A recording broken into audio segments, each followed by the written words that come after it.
What's up, everybody, and welcome to Fantasy Football Today DFS. My name is Sia Nejad, and of course, I'm joined by Meg Shoup and Mike McClure. Mike, I got to start with you. FYI, everybody, our contest is already live. Our showdown contest is live. Thanks for being with this show. Thanks for reviewing this podcast. I've seen some really cool reviews over the last couple of months, and I certainly appreciate that. But I got to let Mike have the floor here, Meg, because he was right about the Chiefs. He was so very right about the Chiefs. And I got to say, it felt like the entire industry was wrong, right? Everybody, including me, was on the Ravens. So, Mike, you have the floor. Like, congratulations to your Kansas City Chiefs. I'm going to ask you in a few minutes to talk about like how this Super Bowl is going to go, but you have the floor to gloat for 30 seconds if you want. Well, Patrick Mahomes is still Patrick Mahomes. The Chiefs are still the Chiefs. It's the best defense they've ever played with, and it showed. The defense definitely won that game for them. Other than that, I got nothing to say. My dog, his name is Chief. He just joined the set, and it looks like now that on this 3-wide, during commercial break, I'm going to have to swap the Kansas City-San Francisco helmet because there's no way I'm staring at just a 49ers helmet for the next 30 minutes.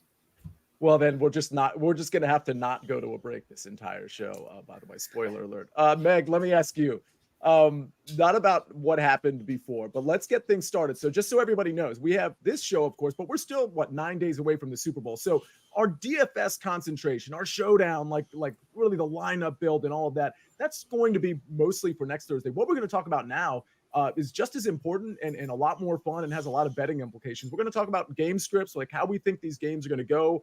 Also, the props that we're leaning toward, props that we might like, and that obviously has DFS implications. And we'll just kind of go piece by piece there. It'll be a quick hitter, 30-minute show. So, Meg, I'm going to go to you on this Super Bowl matchup. I mean, it's so interesting. And I think we need to talk about how we think this game is going to go because it builds into our game scripts, right? We're going to have game scripts. We're going to have alternate game scripts and things of that nature. We'll get into that, especially if people have questions. We'll get into it today and next Thursday. But this line opened at Niners minus 2.5, which was kind of crazy to me. Went down to 1. Now it's at 2 in a lot of places. It does look like some sharp money's coming in on the Niners. I think that surprises a lot of people. And, maybe I'm wrong. Maybe it's a pump fake and more sharp money's going to come in on Kansas City later on next week. But how do you think this game is going to go?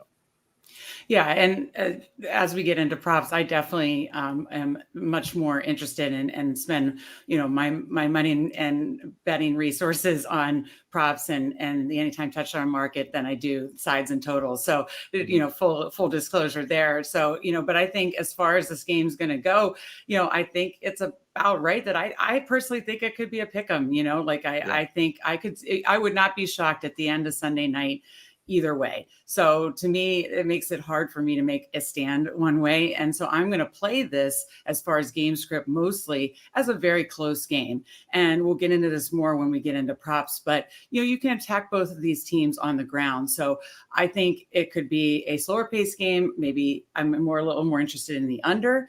And I really like the running game for both sides because that's, while these are two good defenses, especially the Chiefs, these defenses can be attacked more on the ground. Yeah, Mike, how do you see this Super Bowl going? Obviously, again, we're looking at -2, -1.5. First of all, I want your response to the line opening with the Niners being a 2 to 2.5 point favorite. Did that surprise you, or was it kind of expected for you? And how do you see this game going? Yeah, it was mostly expected. They've basically been right there on a look-ahead line. They were favored against Baltimore on a look-ahead line as well, so it doesn't surprise me too much. As far as the game, I make Kansas City a -1 favorite. Agree that a pick 'em would probably be the most appropriate line here. So, I think that Kansas City clearly has the better defense, clearly has a better starting quarterback. In my opinion, clearly has a better coaching staff. And then the wild card comes in, the skill position players on the San Francisco side. It's very clear they've got an edge in terms of Christian McCaffrey, Deebo Samuel, and those guys. So it should be a fascinating game. It comes down to whether or not Brock Purdy makes any mistakes or not. He's had a significant number of turnover-worthy plays that haven't materialized necessarily into turnovers. If you watch the last few games, both teams that he faced definitely dropped a pick 6 in both of those games. So whether or not that happens, that definitely comes down to this. So there's a lot of time to prepare on both sides. I don't think Brock Purdy gets asked to do too much in this game unless they're down, multiple scores. So I think it'll be a heavy dose of Christian McCaffrey and Deebo Samuel. Let me ask you this, Mike, because I think a lot of people think that. I think that too. Meg clearly thinks that as well, a heavy dose of the running backs. When we're building for Showdown and we're building multiple lineups, clearly that's I think the general consensus is maybe a lean to the under, maybe a lean towards like really focusing on Pacheco and Christian McCaffrey, maybe a little less so on both of the quarterbacks. Obviously Kelsey, Deebo, they're all in play. But if you could come up with right now, and we'll talk about this a lot more next Thursday, but what's an alternative game script that you think you'll be gunning for? Maybe not the most obvious one, although that you can offer that one up too. But like in terms of building sort of to avoid the general narrative, which again might be correct, what would be the way to do that right off the bat? I would say build for either team winning by multiple scores. I think that while it may not end that way, I think it's very possible either side has a 10 to 14 point lead at some point during this game. So for me, I'll have lots of Kansas City defense. I'll have essentially 0 Brock Purdy in any lineups. I don't think that, the quarterbacks typically in showdown slates, you're going to want to jam quarterbacks in a lot of the situations. Here, I think that you're more likely trying to jam Pacheco, McCaffrey, Kelsey kind of builds. So I don't think there's many scenarios where I'm getting to both quarterbacks. I have actually run 100 lineups already here. 0% Brock Purdy in terms of captain, and in terms of flex, I have just 6%. So 6 out of the 100 lineups have Brock Purdy. Wow. And right now, and I know it's super early, but who's the most popular captain? Travis Kelsey at 31%, Christian McCaffrey 29, Pacheco 16, Rashee Rice 10, and Deebo Samuel 8. All right. I think I really like the Deebo Samuel ones, by the way. Just an aside. We'll get to Deebo in a little bit. So let's transition a little bit then. And by the way, thank you for being in the chat, Haas. I see you say morning, boys. Down89 says, if I were the 49ers, I'd be very afraid of the tape the Ravens put out against Purdy. I agree. Honestly, he probably should have had a bad game against the Packers and the Lions too. Mike pointed out a lot of missed opportunities on that defense. And Dowan says, seems like Spags could use a lot of the coverages off that game as it was a pretty meltdown spot. Mike, he's right about that. I mean, Spagnuolo like that. I would fear Spagnuolo too if I were the 49ers and specifically Brock Purdy. Any response to that comment? Yeah, no, I think it's very legitimate. He's had a number of turnover-worthy plays. He's gotten away with quite a bit of them so far. And then after he's gotten away with those plays, he's actually responded well and played pretty well in those games. So it's all about timing and opportunity. But the opportunity is what I think will just be so limited. If you watch Kansas City, it's part of my theory on why a lot of people don't actually like this team and they're sick of watching them. It's a really kind of a boring game to watch sometimes because there's no desire to have a big play. We're playing literally 10 yards at a time. These 10 yards are a game, and we reset the game. That's essentially the goal here. The goal on the Kansas City side is to limit possessions, keep Patrick Mahomes on the field as long as you possibly can, and keep the opposing offense off there. And that's how their defense has been so great this year, is because they're almost always well rested. You almost always get 7 football minutes on a drive, which could, it's a half hour essentially sometimes. So it's a lot of time for that defense to recover. And I think that if Purdy's not really strong early, I think it could be too late for them. By the way, Haas says, morning to you as well, Meg. How rude of me to say morning. Good morning. Thank you. Thank you for that correction, Haas. Really appreciate that. You know what's so funny about that, Mike and Meg? I'm going to transition to maybe some props that you like in this game. And these aren't necessarily official plays by you. We're early, but maybe some props that you're leaning on, and that'll probably influence your DFS lineups. But I will say to Mike's point, I mean, I'm not calling Mahomes a game manager at all. He's obviously not. He's the best quarterback in the league. But what he's doing, it's like, I think his stat line, I'm not looking at it right now. I think it was 30 for 39 against the Ravens for 241 yards. It's like he is really like nickel and dime, and he's like Kelsey, whoever it is, Rashee Rice, it's all in the short area. So that does influence, Meg, what you were talking about maybe leaning toward the under here a little bit, because even though he's passing a lot, there's such safe passes. They are effectively extensions of the running game because Mahomes is so good at dialing in on Kelsey. So that does chew so much clock. And we know the 49ers are probably going to be doing that in large part as well. So that I do lean towards the under certainly here, but let's talk about some guys that you like from a prop standpoint. Let's start with Isaiah Pacheco. Yeah, Isaiah Pacheco, the 49ers gave up, I think, the third most rushing yards in the league. Both defenses actually in expected points added, are in the bottom fourth in the league allowed. So, that's another metric you can look at, that these are two defenses that are more vulnerable to the run game, but especially the 49ers. We saw David Montgomery was really running all over them well in that first half. So I obviously believe that Pacheco can do the same thing. He's been doing it well. He's, I believe, hit this prop all three of the prior playoff games, and I see him definitely soaring over it in this spot here against this 49ers defense. Meg, were you discouraged? I don't know if you saw the tape. Certainly watching it live, it was, you might not have seen it, but on Twitter, what I saw from Chase Young, did you see his effort? Yes. I mean, we're you see in the background, the Kirk Cousins stuff. Washington fans, right? I was so happy about trading him away and getting that pick after I saw that terrible lack of effort. So yes, it was very disconcerting, and it did look like they were rolling out the red carpet for David Montgomery. Like I thought it was going to be a Jahmyr Gibbs game. They were just going to lean on that high draft pick because he's so dynamic. But they didn't need to. David Montgomery was running all over them. So I also like the Pacheco over 65.5 rush yards. What's interesting about that is I think a lot of people like that, but you can still get it at 65.5. I'm surprised it's not already going up to like 68.5, for example. And in some places, I think it is, but you can get it at a lot of different places at 65.5 rushing yards. I like that too. Now let's talk about the other running back that you like in terms of his rushing yards. Of course, Christian McCaffrey, best running back in the league, best fantasy running back in the league. And then again, the Kansas City defense is elite, but you can they are a little more vulnerable on the ground. So I like that. I think Shanahan will try to attack them with Christian McCaffrey on the ground. He did not go away from McCaffrey, even in a negative game script the past 2 weeks, especially last week. He kept feeding McCaffrey the ball. So there's not even the fear there that, okay, if Kansas City jumps out to a 2-score lead, does that just kind of nuke the chance of McCaffrey getting his props? No, they're going to keep feeding him. And, I believe he's gotten at or around this number in pretty much every game since Thanksgiving. But yeah, they're going to feed this guy. That's the way you want to attack the Chiefs. And I just like really focusing on both of these two running games. It makes a lot of sense. And I know you have some anytime touchdown props to talk about too. But before we get there, I do want to address something that Haas said. And Mike, I want to go to you on this one because it's about Isaiah Pacheco, but it's about the Chiefs in general. He says, what do you think about a Pacheco 100+ yard MVP performance?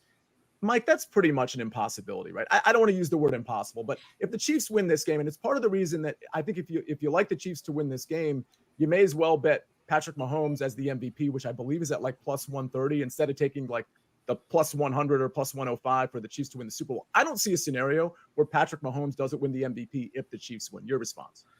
Yeah, I think it would be somewhat difficult. So I like the value on Pacheco. I guess the issue with that is it probably requires 3 touchdowns, 2 of them running, 1 receiving, and those being the only 3 touchdowns that Kansas City scores. So I think it's just relatively unlikely. It's not impossible. Like I think it's very possible he has a 50 to 60 yard touchdown run in this game. Like that's possible, and that's great. Probably not enough to get it done. I think the only other scenarios I can see where it's someone else, I could see Travis Kelce sneaking in. He would have to replicate what he did against Baltimore with multiple touchdowns, team only scoring 17 points. Things like that. I think it's possible. I also think it's possible Travis Kelce could throw a touchdown pass in the red zone. Like we've seen things like that before. So I think that he needs multiple touchdowns and 100+ yards. So I think it's mostly Mahomes or nothing there.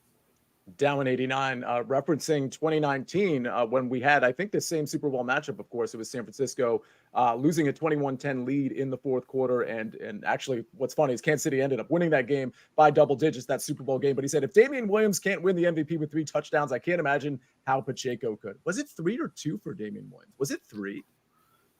Not sure if I remember. We'll have to we'll go fact check that later. But either way, I do remember Damian Williams being the deserving MVP in my opinion, and it's just like this is not how the MVP works. Like it would have to go perfectly for whoever that other. I think on San Francisco you could make an argument for CMC. You could potentially make an argument for Debo. It's still probably going to Purdy if they win, but on the Kansas City side, I think it's definitely Patrick Mahomes. All right, anytime touchdowns, Meg. Let's address a couple of those. Yeah, I mean, I like just attacking this running game as well. I like kind of pairing together since they're both at McCaffrey minus 230 and Pacheco minus 125. I like you can pair them together to get plus odds. I like then kind of playing and laddering with that, but I like them to both score. I like taking a shot on McCaffrey for 2 touchdowns. He's done that in both of the 2 prior playoff games here. They're going to lean heavily on him. Yes, 49ers have a lot of weapons, but I like both of them to get in the box, and I think you can have fun and ladder, different touchdowns. I'll do, each of them to score 1, each of them to score 2, and have a little fun with that in the anytime touchdown market, because I do think, they are the 2 most likely to score per Vegas odds. Well, can I just tell you, Meg, that some Sure. breaking news courtesy of Nada, our esteemed producer. You're not going to like this. I don't love it. No. The Washington Commanders have hired Dan Quinn as their new. Okay, I figured that was coming. Yeah, I knew. I was like, this is going to break on the show. I had a gut feeling about this. I'm not thrilled, but I kind of knew this was where it's heading based on everybody staying put of who we wanted. So. When Ben Johnson was out, I knew we were in big trouble. In terms Me too. Of not having I had a rough collection time with that. Yeah. All right. Well, let's transition. I'll try to pep this up. Put a pep in my step after that. So, Mike, I want to get to your props that you're leaning on in this game, but let me just address mine real quick. I like Purdy over 11.5 rushing yards. That's probably going to be a trendy pick after what we've seen from Brock Purdy over the last couple of games.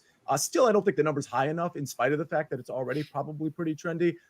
Listen, this is one of those situations where I think Brock Purdy's starting to realize, maybe hearkening back to his Iowa State game days where, he did rush a little bit, or at least he scrambled a little bit. And I think when the play breaks down and when you get a pass rush with Chris Jones, and now we should point out Kansas City is down one of their most effective pass rushers. That's not Chris Jones.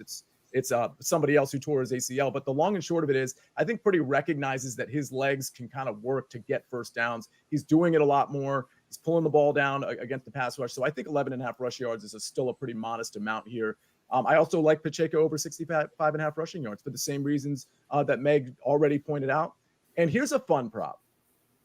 Most receiving yards in the game. Mike, I want to get your response to this because there's only 5 people that can compete for this prop. Travis Kelce, in my opinion. Travis Kelce, Rashee Rice, Christian McCaffrey, a little bit of a long shot there, Brandon Ayuk, and Deebo Samuel. Because of Deebo Samuel's yak and because of Kyle Shanahan getting him into space in the short area and potentially having a screen set up or just the standard Deebo stuff where he breaks a couple tackles, I think plus 425 is a bit too long for him. I really like that prop. Any response there? Yeah, I definitely think there's a little value there. I think it sets up very well as a Deebo game. I think it's going to be tough sledding for Brandon Ayuk. Unless, of course, he can catch something off of someone's helmet, and it may not be so difficult. So, I like Deebo. It sets up more as a Deebo game than anything else. All right, so let's talk, Mike, before we get out of here. And by the way, there's some people in the chat kind of pointing out some dart throws, right? We had, who was it? Juwan Jennings from Big Cheesy. We had Haas pointing out some just like dart throws. What was it? Some of the Kansas City guys like Justin Watson and names like that, Marcus Valdez-Scantling. We're going to address those on next Thursday's show when we start kind of building some lineups, talking about roster construction, seeing who we can fit in and who we have to kind of go down to from a dart throw standpoint. We'll be talking about that next week at 11 o'clock. So make sure you tune in for that show. But Mike, let's talk about some of the guys that you like, whether it's guys that you might be fading or whether it's guys you might be playing in the prop market and therefore maybe in the DFS market as well. Yeah, Brandon Ayuk unders, really like that, especially in the total receptions. I think he probably only ends up with 3 catches in this game. Overs, like everyone here, Pacheco, he's going to have a ton of opportunity. I think Kansas City's going to, they want to keep the football in Patrick Mahomes' hands, but they want to win the game.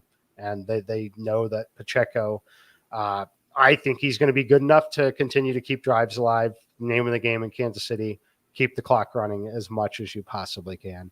I like Travis Kelce overs as well. I think this is, once again, another legacy spot. Full disclosure, I fully expect Travis Kelce to retire after the game. Wow. If he wins this game, he will be retiring, in my opinion. So I think this is an important spot for him personally. I think that I would not be playing Travis Kelce unders here. I know he'll command a lot of attention. He's just, the volume is too good. So other guys, let's see. I actually faded Debo rushing yards early in the week under 17.5. That has moved down to 14 now. Not loving it as much there, but I don't expect Debo to be involved running the football much. I think it's going to still be passing game. Let's see. Others. By the way, while you're looking, I'm shocked that number was anything close to 17.5. And I'm still shocked it's at 14. And I say that because, I mean, yeah, Elijah Mitchell gets some carries. We know how dynamic Debo is, but I mean, I still think they're worried about the injury. I think it's a lot less likely for him to get injured on the outside, catching, what's the short area or down the field pass, than it is running between the tackles or potentially running off tackle and just getting rocked by 2 or 3 guys. I don't see Debo Samuel getting more than a carry personally. He'd have to break it. Right. Yes. He's only topped that number in 5 games this season. So the rushing, like, we remember the rushing upside from Debo because he's had, big plays at times, and he's so good in terms of yards after the catch or yards after contact, frankly. It's a big number. I think it's one that, when you also have to consider, there's a high likelihood that any carry results in -3 yards, -4 yards, just depending on the way they're trying to give him certain carries. So yeah, I like fading Debo's rushing. That's mostly it on that, but it definitely carries over to the DFS in terms of, like, I'm very much off of Ayuk, off of Purdy, playing Samuel, playing Christian McCaffrey, playing Pacheco, playing Travis Kelce. The thing that we'll talk about more next week is just defenses and kickers. The kickers become extremely relevant, in these matchups. I know Moody has not been great for San Francisco. Getting to play in a dome is very, very helpful for him. Still very interesting. So the thing that's fascinating about this, we'll talk about real quickly because it's always my favorite thing to talk about. Yeah, we got time. When we get to Showdown, Harrison Butker, his game log, 7, 10, 14, 8, 24. Now go find someone who's priced similarly that puts up the same production in DFS. That is nuts. 24 points? 24 points. Which game was that, Mike? I'm forgetting that game. That's insane. I was trying to remember too. Oh, that was like the only. Go ahead. It's the Cincy game. He was 6 for 6. Unbelievable. Listen, and it could. I love this conversation, and this is such a good segue to talking about, or like at least referring to next Thursday, because this could be, like, to your point, Mike, this absolutely could be a field goal game. I mean, both of these defenses, yeah, you can run on them, but they're pretty formidable. I think the red zone defenses are at least decent. I'll have to go ahead and double check that, but you could see a lot of ease going through the 20-yard lines here. And then, the defense is tightening up in the red zone and having, whether it's Moody or Butker, like 3 to 4 field goals is absolutely in play here. Over the last 5 games, you'd be better off playing Harrison Butker than George Kittle in DFS. That's unbelievable. That is unbelievable. I love that you just dropped that. By the way, speaking of lineups and building lineups, okay, if you're listening to this podcast, the contest, our Showdown contest, it's our final contest of at least this year, Fantasy Football Today DFS. It's in the podcast description. It's actually, if you're in the chat right now, it's at the top of the chat here. You just scroll up and you register for the contest. It's only $5. We're going to have 200 people in it. Somebody's going to take a showdown. Hopefully it can be you. Let me ask before we get out of here, by the way, let's just take a preliminary, and we can modify this next Thursday. I'm not holding you to this. Let's give out the final score. Meg, I'm going to start with you. Who wins and what's the final score? These are really annoying, right? Because predicting the final score is like kind of silly, if I'm being honest, but let's have some fun. We're 9 days away from the Super Bowl. What's the final score of this game and who's the winner? I did hit this 2 years ago on the Rams-Cincy game. I bet final score and I got it right on the FanDuel Sportsbook. But thinking that I can run that back. But I'm going to go. I think this is going to be close either way. But I'm going to go. I think 49ers come out on top. This is so hard to say in front of Mike. 24-20 49ers. Mike, before I kick it to you, because I responded to something, we were doing something with Sportsline that I think you might have been a part of, and I responded to it yesterday. I'll just give out the final score that I gave out in that email. And, earmuffs, Mike. By the way, I'm wrong on the Chiefs all the time. Like, I literally, for the record, I was the guy that last year that said the Kansas City Chiefs might not make the playoffs because of the improvements that Denver and the Chargers made. I said that out loud to people. So, just take this with a grain of salt. I mean, first of all, a little bias here because San Francisco was my preseason Super Bowl pick, both this year and last year. So a little bias involved here. I'm going to take the 49ers 26-20. Sounds like a field goal game to me, at least partially a field goal game. 26-20, 49ers. Mike McClure, you get to finish it with probably the correct answer. Well, I'm going to take a page from Meg's book. I think 24-20 is the correct score. We're just going to switch those teams around a little bit here. We're going to go 24-20 Kansas City. I am so willing to be wrong again so that Mike can be right. He has just absolutely pinpointed these games specifically as they relate to the Kansas City Chiefs. Go ahead, Mike.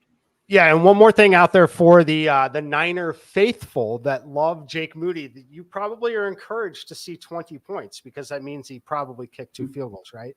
Right. No, he missed the extra point. I'm going to go bet 24-20 each side right now after this show. It's a very, very reasonable score. Funny story, by the way. I was doing a live stream with Prop Stars Meg 2 years ago for that Rams Cincinnati Super Bowl. He also got the final score right. It's just amazing that both. Wasn't that 24-20? I think so. I honestly can't remember, but he had to leave the show at the very end because he wanted to double check his ticket or something. And he came back on. He said, "Hey, everybody, here's my ticket. I just hit for however many, thousands of dollars he hit for." But the point is both you and him are the only 2 people I know that have ever gotten a Super Bowl exact score correct. And it happened to be in the same Super Bowl. So credit to you. That is actually kind of amazing. Those are fun bets. They're gimmicky bets. You throw a couple bucks on them just for fun. This is not anything we're putting real units on here. All right, ladies and gentlemen, what a great show. We packed in game scripts. We packed in props. We're going to pack in way more DFS, roster construction, alternate game scripts, things of that nature. Next Thursday at 11 o'clock with this very same crew. It'll be me. It'll be Meg. It'll be Mike McClure. And we'll be wrapping up the NFL season with that. We'll do an off-season series, of course, like we always do. We'll probably take a small break. But the long and short of it is we have a lot more to come next Thursday at 11 o'clock. So make sure you join us. Have a great week, everybody. And thanks for joining Fantasy Football Today, DFS.